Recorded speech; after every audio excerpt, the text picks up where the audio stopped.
How to care for a Shih Tzu puppy. Originally bred by the Chinese nobility as far back as 629 AD, the Shih Tzu is now a popular dog across the world as a devoted and enthusiastic companion. 1. Adopting or purchasing a new Shih Tzu puppy is an alluring and exciting prospect, but you should know some basic principles and guidelines for caring for this toy breed before you take one into your home. Learn how much exercise you should be prepared to give your new pup, as well as what kind of food, bedding, grooming provisions, and training you'll need to provide.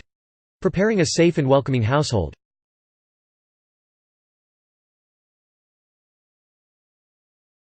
Puppy-proof your home. Your new Shih Tzu will be a curious little canine with no sense of boundaries, so you'll have to make sure your home is an appropriate and safe place for such a playful and inquisitive new inhabitant.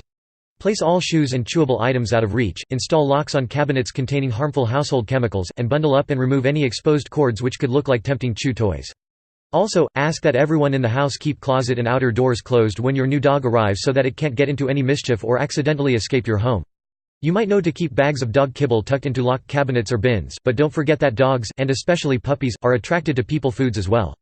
Don't leave half-eaten bags of chips or candy out, and make sure that all kitchen items are stored out of reach from your canine companion. Dried fruit, chocolate, and allium vegetables like onions and garlic are particularly harmful to dogs, so be especially careful with these items. 3. Purchase a crate and bedding. Your new puppy needs a crate for many reasons. First of all, it will present them with a warm, safe den which they can retreat to when feeling tired, overwhelmed, or anxious. Secondly, it will help you to potty train a breed known for being somewhat difficult when it comes to housebreaking. You should select a well-ventilated crate big enough to allow your dog to stand up, turn around, and lay down when it reaches full, adult size. For an average Shih Tzu, expect an adult height of 8 to 11 inches to the shoulder and weight of 9 to 16 pounds. 5. Never leave a puppy younger than 6 months old in the crate for more than 3 to 4 hours at a time, and don't ever use the crate as punishment. If you do, the puppy will associate the crate with negative emotions and will no longer perceive it as a restful, secure space. 6. Buy stainless steel food and water dishes. You should have food and water available to your new puppy the minute it enters the home, so make sure you purchase a set of dog bowls ahead of time. While you can find any number of ceramic or stoneware bowls on the market, stainless steel is your best option. It's dishwasher safe, durable, and untainted with any lead-based paints or glazes.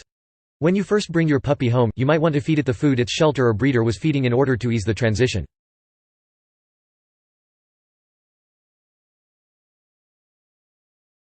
Stock your home with chew toys. Shih Tzu puppies can go through particularly rough teething periods, so you'll want to make this temporary phase as painless and damage-free as possible. Provide plenty of hard rubber toys so that your dog won't take its teething frustration out on furniture and household items, and purchase special freezable toys in order to alleviate the pain of swollen gums. Avoid chewables like rawhide and bones, as these can splinter and be swallowed by your hapless pup.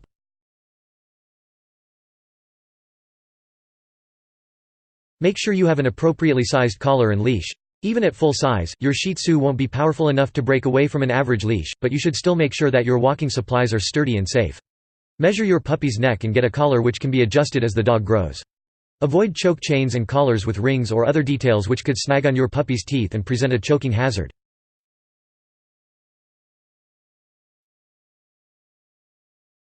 Contact your breeder or shelter about your new puppy's background. Whether you're adopting from a shelter or purchasing from a breeder or pet store, you should obtain the proper records verifying your dog's health, history, and any other relevant documentation like spay-neuter certification.